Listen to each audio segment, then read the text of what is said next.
ಯಾರು cream side ಅವರು ಅದಕ್ಕೆ ತ್ವರಿತವಾಗಿ ವಿಚಾರಣೆ ಆಗಬೇಕು ಅಂತೇಳಿ ನಾನು CIDಗೆ ವಹಿಸಿದ್ದೀನಿ. ಜೊತೆಗೆ ವಿಶೇಷ ನ್ಯಾಯಾಲಯ ಮಾಡ್ತೀನಿ. ವಿಶೇಷ ನ್ಯಾಯಾಲಯ ಮಾಡಿ ಇದನ್ನೇ ಪ್ರತ್ಯೇಕವಾಗಿ ಟ್ರಯಲ್ ಮಾಡಿ ಯಾರು ಆರೋಪಿ ಇದ್ದಾರೆ ಏನು ಕೊಲೆ ಮಾಡಬೇಕು CIDಗೂ ಕೊಟ್ಟಿದ್ದೀವಿ.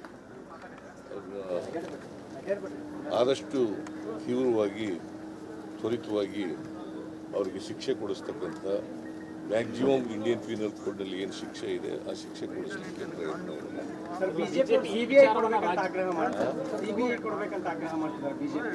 ಬಿಜೆಪಿಯವರು ರಾಜಕೀಯ ಮಾಡ್ತಾ ಇದ್ರು, ರಾಜಕೀಯ ಯಾವುದಾದ್ರು ಒಂದು ಪ್ರಕರಣನ ಬಿಜೆಪಿಯವರು ಅವರ ಅಧಿಕಾರದಲ್ಲಿರುವಾಗ ಒಂದು ಪ್ರಕರಣ CBI ಕೊಟ್ಟಿದ್ದಾರೆ. ಯಾವುದಾದ್ರು ಒಂದು ಪ್ರಕರಣ ತೋರಿಸಿ ನೋಡಿ. ಒಂದೇ ಒಂದು ಪ್ರಕರಣ. ನಾನು ಹಿಂದೆ ಚೀಫ್ ಮಿನಿಸ್ಟರ್ ಆಗಿರುವಾಗ ಅನೇಕ ಪ್ರಕರಣಗಳನ್ನು CBI ಕೊಟ್ಟಿದ್ದೀನಿ.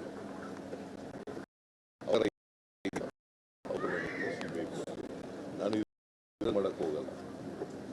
ಬಿಜೆಪಿಯವರು ರಾಜಕೀಯ ಮಾಡ್ತಾರೆ, ನಾನು ರಾಜಕೀಯ ಮಾಡಕ್ಕೆ ಹೋಗಲ್ಲ. ನಾನೀಗ ರಾಜಕೀಯಕ್ಕೆ ಹೋಗಲ್ಲ. ಇಲ್ಲಿ ಮಾತಾಡೋದು ಇದ್ದಾರೆ ಇದೆ ಮತ್ತು ಅವ್ರ ಸಾಂತ್ವನ ಹೇಳಕ್ಕೆ ಬಂದಿದ್ದೀನಿ.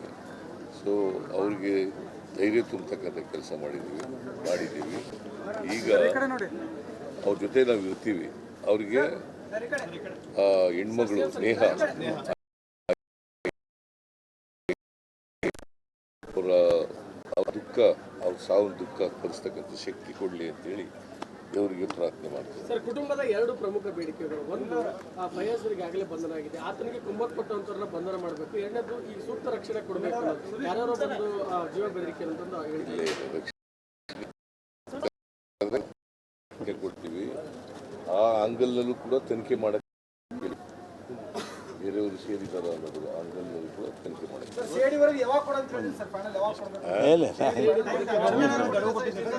ಬೇಗ ಅಂತ ಹೇಳಿದೆ. ಬೇಗ ಅಂತ ಹೇಳಿದೆ ಅಷ್ಟೇ. CID ವರದಿ ಕೊಡೋದಲ್ರಿ, ತನಿಖೆ ಮಾಡ್ತಾರೆ. ತನಿಖೆ ಮಾಡಿ ಸ್ಪೆಷಲ್ ಕೋರ್ಟ್ಗೆ ಚಾರ್ಜ್ ಶೀಟ್ ಹಾಕ್ತಾರೆ. ಚಾರ್ಜ್ ಶೀಟು ಹಾಕಿದ ಮೇಲೆ ಸ್ಪೆಷಲ್ ಕೋರ್ಟು ಟ್ರಯಲ್ ಮಾಡ್ತಾರೆ. ಒಂದು ನಿಮಿಷ ಸರಿ ಮಾಡಬೇಕು ಅನ್ನೋಂಥದ್ದು ಬೇಡಿಕೆ ಇದೆ. ಯಾರು ಬೇಕಾದ್ರೂ ಕಾಲೇಜ್ ಕ್ಯಾಂಪಸ್ಗಳಲ್ಲಿ ಹೋಗಿ ಈಗ ನಿರಂಜನ್ ಜೊತೆ ಬೇಡಿಕೆ ಹೇಳಿದ್ರೆ ಅವ್ರಿಗೆ ಏನು ಹೇಳ್ತಾರೋ ಅದು ಮಾಡ್ತೀವಿ.